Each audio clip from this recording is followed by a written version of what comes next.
ராமநாதபுரம் மாவட்டம் அழகன்குளம் அருள்மிகு சுப்பிரமணிய சுவாமி திருக்கோவிலில் வைகாசி விசாகத்தன்று பரிவார தெய்வங்களுக்கு பல வண்ண மலர் மாலைகள் அலங்காரங்கள் செய்யப்பட்டும் விநாயகருக்கு வெள்ளி கவச்சங்கள் அணிவிக்கப்பட்டு அரசமரத்தடியில் உள்ள விநாயக பெருமானுக்கு பல்வேறு தெய்வங்களுக்கும் தீபாரணைகள் காண்பிக்கப்பட்டு விரதமிருந்த பக்தர்கள் பால்குடம் மற்றும் காவடிகள் எடுத்து நேர்த்திக்கடன்களை செலுத்தினர். காப்பு கட்டி விரதமிருந்த பக்தர்கள் பால்குடம் மற்றும் காவடிகளை நேர்த்திக்கடன்களாக எடுத்து ஊரில் உள்ள பொது இடத்தில் வைத்து பால்குடங்கள் கட்டப்பட்டு சிறுவர் மற்றும் சிறுமியர்கள் பெண்கள் என ஏராளமானோர் மேளதாளத்துடன் முக்கிய வீதிகள் வழியாக வலம் வந்து அருள்மிகு பாலசுப்பிரமணிய சுவாமி திருக்கோவிலை வந்தடைந்தனர். பின்பு பாலசுப்பிரமணிய சுவாமிக்கு பால் அபிஷேகம், பன்னீர் அபிஷேகம், சந்தன அபிஷேகம் நடைபெற்றது.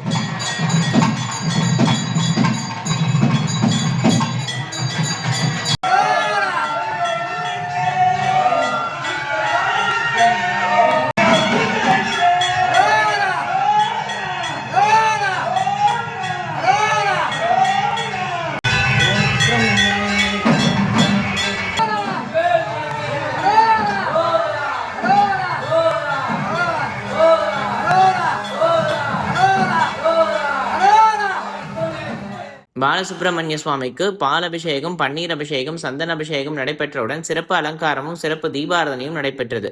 பின் அனைவருக்கும் பிரசாதங்கள் வழங்கப்பட்டன. இவ்விழாவின் ஏற்பாட்டினை ஆலய நிர்வாகிகள் செய்திருந்தனர்.